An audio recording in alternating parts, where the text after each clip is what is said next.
Hello, everyone. Thank you for joining us today. This is our latest installment of Brand Building in 15 Minutes, where we take law firms' biggest marketing and operational challenges, and we help you make meaningful change on them in just 15 minutes. Hi, everyone. I'm Jocelyn Brumbaugh. I'm the founder of Build & Partners, and I'm very excited to have you here with us today to help you tackle recruiting and retention for law firms in this post-pandemic world. So you will remember that on last month's brand building, I talked about how your marketing infrastructure can be your firm's secret weapon when it comes to recruiting. If you missed that, you can head over to buildandpartners.com and look for the brand building tab, and you can find that recording there. If you missed it, or if perhaps you need a refresher. And you should know that this is our last brand building of 2022, but do not despair, because once you're on buildandpartners.com, you can find all of our brand building recordings from the past year, and you can become an expert in things like website redesign and filling the marketing gaps and how to get business out of conferences, all sorts of things in just 15 minutes. So we are thrilled to have a member of our senior team here with us today. Grace Coe is our legal operations consultant, and she is here to talk about changes you can make to your HR and operations practices to better attract and retain top people. Grace, take it away. Thank you, Jocelyn, and thank you everybody for joining us on this part 2 of our series, where we'll pick up from Jocelyn's webinar last month on recruiting and retention. So now it's time to refocus on our HR challenges. So for those that joined us at our first brand building that introduced the legal ops arm, these are the 5 critical areas of law firm operations, and these will be familiar to you. Again, today we'll zero in on the HR aspects and also touch on a little of the firm-related financial aspects. So let's dive right in. So you'll remember that Jocelyn mentioned in part 1 the big issue of mid-sized law firms in just not attracting applicants at all. The challenge for mid-sized firms is not being that known commodity like big law is. I want to reiterate the importance of focusing on your presence. Keep your website and LinkedIn pages updated. Post about news and recent wins. Make sure your attorney profiles are up to date, and make sure that your employees are connecting to your firm so their networks start to gain familiarity with your firm.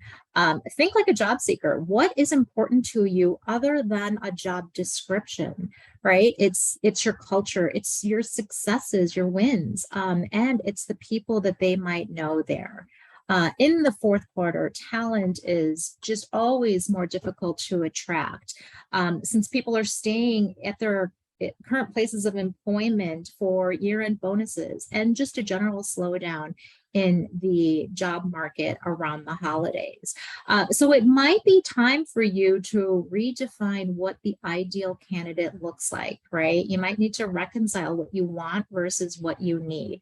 And your biggest obstacle might be convincing your hiring partners of this. So think about some strategies to sway them. And maybe it's appropriate to move to first-year candidate or a more junior candidate who are cheaper, more trainable, and definitely will fill in the holes of what you might need. But even more critical is retaining your current talent so that you do not need to jump into this shallow job pool. All law firms are hiring, which has been true for all of 2022. So you need to revisit your engagement strategies to stay competitive.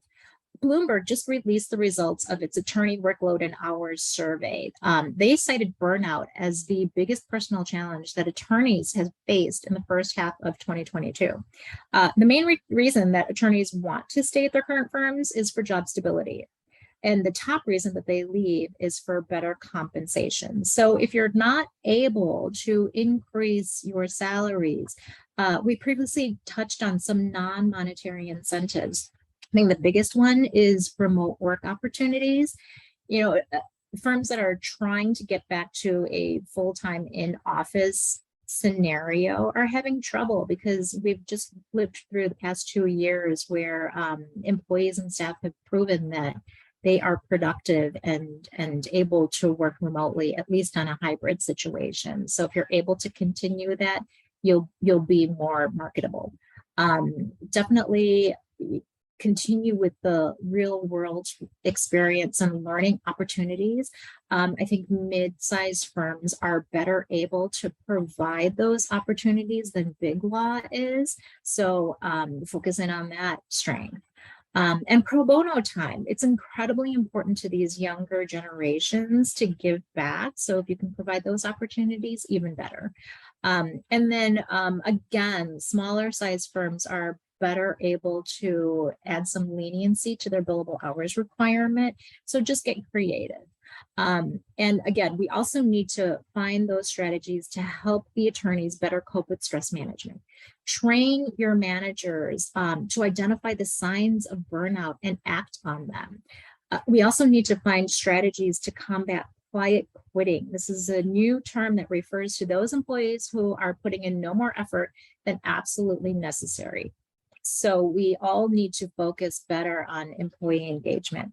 There are plenty of engagement surveys out there that you can use to find out what's most important to your employees. Better yet, I like to use more one-on-one conversations to really dig into issues and have really productive conversations. Whether I do that during an annual performance review or just an ad hoc conversation, any conversation is a good opportunity to learn things from your employees.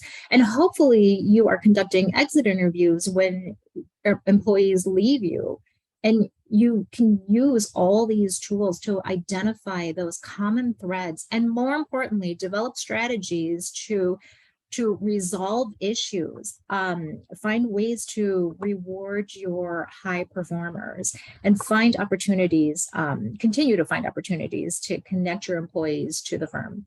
I really like using lunch and learns and tasking staff to present and share their ideas and things that they've learned. It definitely helps keep them engaged, and it connects them to the firm and to each other. But most importantly, be honest about the things you cannot change and be transparent with your existing employees and people that you are recruiting. As we approach year end, it is an opportune time to review any unused budget items. Is there money in your recruiting budget? And can you increase your offers that you're putting out there? If new talent is scarce, can you apply those monies to higher discretionary bonuses? Maybe add more contribution to your employees' benefits. All these opportunities to continue to encourage employee engagement will be of benefit to you.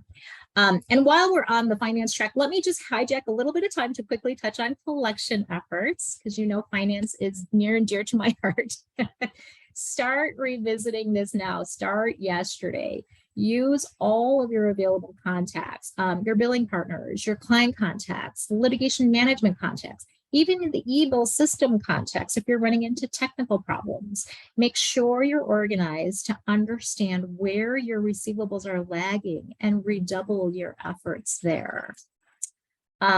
So today we've touched on 2 of the 5 critical areas of legal operations. The other 3 include your structure and culture, technology, and vendor review. If you're looking for an outside set of eyes on any of these areas, give us a buzz.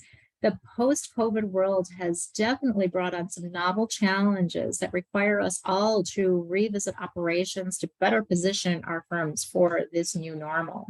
So the legal operations audit follows build-in signature process-driven approach. We would conduct interviews with key stakeholders and review all your policies and procedures, with an aim to uncover quick wins and identify some longer term recommendations to help firms plan, source, and implement some solutions, with the ultimate goal to integrate updated administrative processes that promote efficiency and cost savings. So thank you so much for your attention. Grace, that was awesome. Thank you so much. Lots of great tips crammed in there. And again, since this is our last brand building of the year, check out buildinpartners.com and the brand building tab if you'd like to revisit any of the things that we talked about this year or even the year before that. And then remember, you can send a note to hello@buildinpartners if you'd like to be added to our newsletter. If you like a lot of legal marketing tips crammed into a small space, which I know you do because you're here, we sign up for our newsletter and we'll make sure to put those directly into your inbox. And that's it for us for 2022. Looking forward to seeing you all in January. Thanks so much.